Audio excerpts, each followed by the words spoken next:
La dictadura tiene a la economía cubana en una completa crisis, pero ¿cuál sería el plan para poder salir de esta crisis en 2022? ¿Cómo están, amigos? Bienvenidos a Noticias Importantes. Comenzamos. El régimen solo podrá reducir la penosa dependencia del exterior si logra restablecer el crecimiento de la productividad. En el momento complejo como el actual, no cabe duda de que muchos cubanos quieren saber qué se puede hacer en materia de política económica para superar el complejo escenario. El interés de la población por los asuntos económicos es superior a otros países. La respuesta es simple: hay que cambiar estructuras, perspectivas y procedimientos, al tiempo que los objetivos a lograr se delimiten de forma adecuada en el horizonte temporal a corto, mediano y largo plazo, algo que no será nada fácil. A corto plazo, no queda más remedio que recuperar los equilibrios internos y externos, olvidándose de las recomendaciones hilarantes de Frei Betto. En el primer caso, controlar la inflación y el déficit público exigirá un esfuerzo de estabilización económica que debe situar la política monetaria en el centro de las decisiones a cometer, dados los estrechos márgenes con que cuenta la política tributaria. El desequilibrio externo, quizás el más grave, plantea que la histórica dependencia creada por la dictadura de Fidel Castro de fuentes externas de divisas ha llegado a su fin y toca cambiar el enfoque de las políticas. Las políticas de estabilización tienen unos costos sociales que el régimen comunista tendrá que asumir. No cabe la menor duda que ello será así, pero acaban provocando un escenario más favorable para el desarrollo y la prosperidad de la actividad económica cuando se superan los desequilibrios. El crecimiento del Producto Interno Bruto, PIB, volverá a ser escaso en el 2022 y desde luego no se acercará ni a la mitad del 3,5% proyectado por la Comisión Económica para América Latina y el Caribe, la CEPAL. Si el ajuste del presupuesto 2022 se cumple, la reducción de los estímulos fiscales a las empresas obligará a mantener precios altos y la tensión inflacionista subyacente. La reducción de los ingresos no tributarios es importante, pero insuficiente para que los actores económicos salgan de círculos viciosos en que se encuentran. A continuación, se tiene que actuar a mediano plazo. Hay que impulsar reformas estructurales que permitan ir reduciendo la participación del Estado en la propiedad de los medios de producción y la economía, abriendo espacios crecientes para la actividad privada. En este ámbito, se tiene que trabajar con más intensidad, sin miedos ideológicos y perseverando en el objetivo primordial de llevar una posición compatible con el resto del mundo. El urgente y necesario trasvase del poder económico del Estado al sector privado debe ir orientado a situar la participación del Estado en la economía en torno a estándares similares a la media de países de América Latina y, como parte de ese esfuerzo de reforma estructural, dar un mayor paso a las inversiones en el PIB de la economía para sentar las bases del crecimiento a más largo plazo. En este sentido, hay que apostar por una política tributaria que descanse en impuestos sencillos y fáciles de gestionar, renta, IVA y sociedades, diseñados con criterios eficientes y modernos que fomenten la actividad económica. Los ingresos no tributarios y los subsidios con los que interviene el Estado en las empresas deben desaparecer definitivamente. Las reformas jurídicas estructurales en el régimen de derechos de propiedad han de orientarse a incrementar la participación del sector privado en la mayor parte de las actividades económicas, incluyendo los servicios públicos por medio de la colaboración público-privado que reduzcan la dependencia de la economía del presupuesto.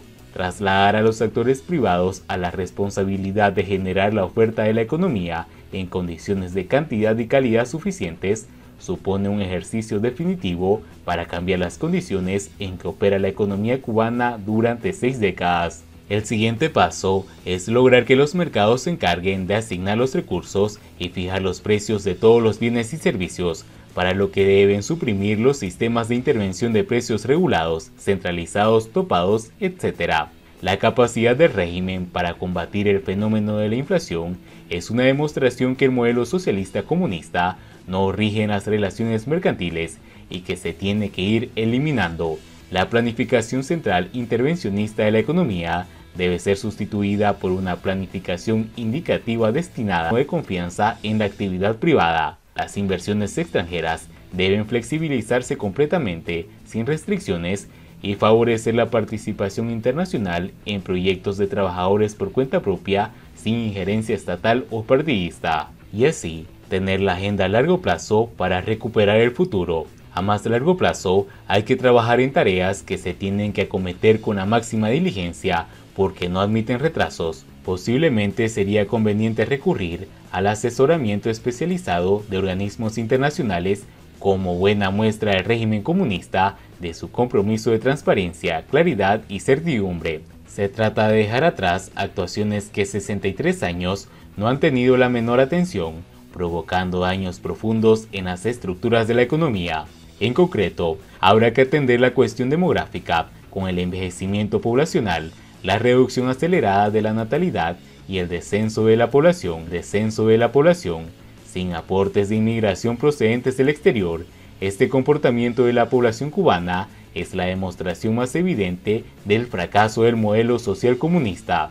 Los jóvenes se van del país y dejan a Cuba convertida en una nación envejecida, sin futuro, con compromisos crecientes de gasto público que no podrán atender porque los sistemas no están diseñados para ello. La solución de la cuestión poblacional debe ser urgente, con especial atención en las pensiones y los mecanismos de ahorro colectivo. Será necesario prestar atención a la mejora sostenible de la productividad de los factores productivos, no solo del trabajo, sino del capital, la tierra, etc., que se podrán beneficiar de las reformas estructurales en el modelo de la fase anterior, derechos de propiedad, mercado, libertad de elección, incorporando un cambio en el modelo productivo, de modo que la manufactura y el sector agropecuario alcancen una mayor participación, al tiempo que se apueste por actividades tecnológicas que incorporen servicios de alto valor añadido.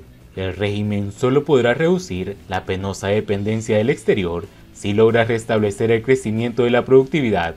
En tal caso, la economía podrá generar suficientes recursos para todo. De hecho, las economías que han tenido éxito a la hora de apostar por el aumento de la productividad son las que presentan una mejor salud, al tiempo que son capaces de construir un modelo productivo sólido y equilibrado, capaz de hacer frente a situaciones de crisis temporales o shocks de oferta sobrevenidos de diferentes causas. Por el contrario, cuando no se atiende de forma debida el objetivo de la productividad, las economías entran en un penoso letargo que apunta hacia un progresivo agotamiento que termina generando un círculo vicioso del que resulta cada vez más difícil poder salir.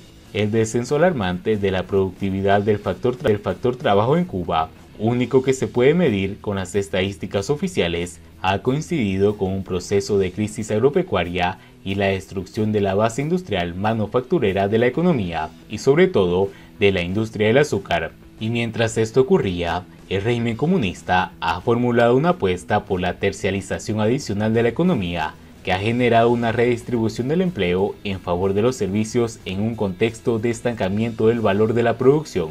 En términos de tendencia a largo plazo, el número de trabajadores ocupados en Cuba ha disminuido desde 2011, menos 7,3%, equivalente a 366.300 personas. Por otra parte, el PIB en precios constantes, medidas de la producción real, ha caído casi el doble, un menos 14% en el mismo periodo. De ello se desprende que la pérdida de la productividad en dicho periodo ha sido un 6,8%. Como indican los datos disponibles, se ha concentrado fundamentalmente en las actividades industriales y agropecuarias, que han visto cómo se reduce su capacidad de producción, limitando la forma estructural de la oferta que llega a los consumidores y tensando al alza de los precios. El fracaso de la productividad de la economía cubana es uno de los factores que apunta a la necesidad de un cambio de modelo productivo, justo lo contrario de lo que los dirigentes políticos tenían como objetivo. Este escenario se tiene que revertir cuanto antes por el bien de todos los cubanos. La clave está en la industria manufacturera y el sector agropecuario, así como la construcción de viviendas y determinados servicios de valor añadido e intensidad de tecnología orientados al exterior. El Estado comunista ya ha tenido su oportunidad para hacerlo en 63 años y el resultado es más que evidente. Ahora el régimen tiene una opción alternativa, ampliando espacios para que sea el sector privado el que lidere la producción nacional, y no se trata de un ensayo teórico ni de un enunciado genérico, sino de una práctica inteligente que lleve a la economía cubana a una normalidad con respecto a la mayoría de las economías del mundo. Y bien amigos, así vamos terminando las noticias importantes del día de hoy. Por favor, nos ayudaría mucho compartiendo las noticias y así poder informar a muchas más personas de la verdadera realidad en Cuba. Patria y vida mis hermanos, nos vemos en el siguiente informe.